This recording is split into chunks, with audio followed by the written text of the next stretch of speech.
Assalamualaikum warahmatullahi wabarakatuh. Sahabat fikih wanita, pernahkah terpikir olehmu, apa yang akan terjadi pada hartamu setelah kamu wafat? Apakah kamu boleh membuat wasiat untuk orang yang kamu cintai? Dan apakah wanita boleh membuat wasiat? Banyak di antara kita yang belum memahami apa itu wasiat dalam Islam. Dan hari ini, kita akan membahas tuntas topik penting ini. Definisi wasiat. Wasiat menurut bahasa artinya pesan terakhir atau amanah. Secara syar'i, wasiat adalah pemberian seseorang kepada orang lain yang dilakukan ketika ia masih hidup untuk dilaksanakan setelah ia wafat. Harus dipahami bahwa wasiat bukanlah warisan. Warisan bersifat otomatis, sedangkan wasiat adalah pilihan yang punya batasan hukum. Allah Subhanahu wa Ta'ala berfirman dalam Quran Surat Al-Baqarah ayat 180.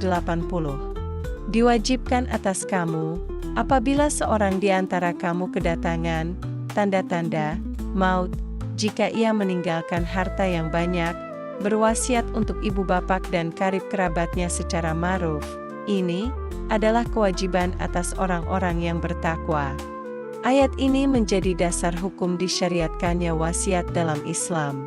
Ada beberapa syarat agar wasiat bisa syah menurut syariat, yaitu: pertama, pemberi wasiat menulis dalam keadaan sadar dan tidak terpaksa. Kedua, penerima wasiat bukanlah salah satu dari ahli waris, kecuali bila sudah ada persetujuan dari seluruh ahli waris. Ketiga, nilai wasiat tidak lebih dari sepertiga harta. Keempat, harus dilakukan sebelum sakaratul maut, selama masih sadar penuh. Rukun dari sebuah wasiat meliputi: pertama, yaitu pemberi wasiat. Kedua, yaitu penerima wasiat. Ketiga, harta atau manfaat yang diwasiatkan. Keempat, lafadz atau pernyataan wasiat. Perbedaan wasiat dengan warisan. Perlu dipahami dan dibedakan antara wasiat dan warisan. Warisan wajib dibagi setelah wafat berdasarkan hukum faraid.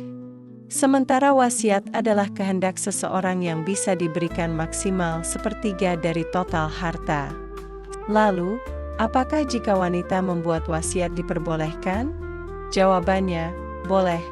Dalam Islam, wanita memiliki hak penuh atas hartanya, termasuk untuk membuat wasiat. Namun tetap harus mengikuti batasan hukum yang telah ditentukan. Hukum memberi wasiat kepada non-muslim atau anak angkat. Wasiat boleh saja diberikan kepada seorang non-muslim atau anak angkat, karena mereka bukan ahli waris secara syariat. Namun tetap tidak boleh melebihi sepertiga harta, kecuali dengan izin ahli waris lainnya. Sahabat fikih wanita, wasiat bukan hanya soal harta, tapi juga bentuk tanggung jawab spiritual kita untuk menunaikan hak orang lain setelah wafat. Jika video ini bermanfaat, jangan lupa like, komentar, dan bagikan ke sahabat lainnya. Wassalamualaikum warahmatullahi wabarakatuh.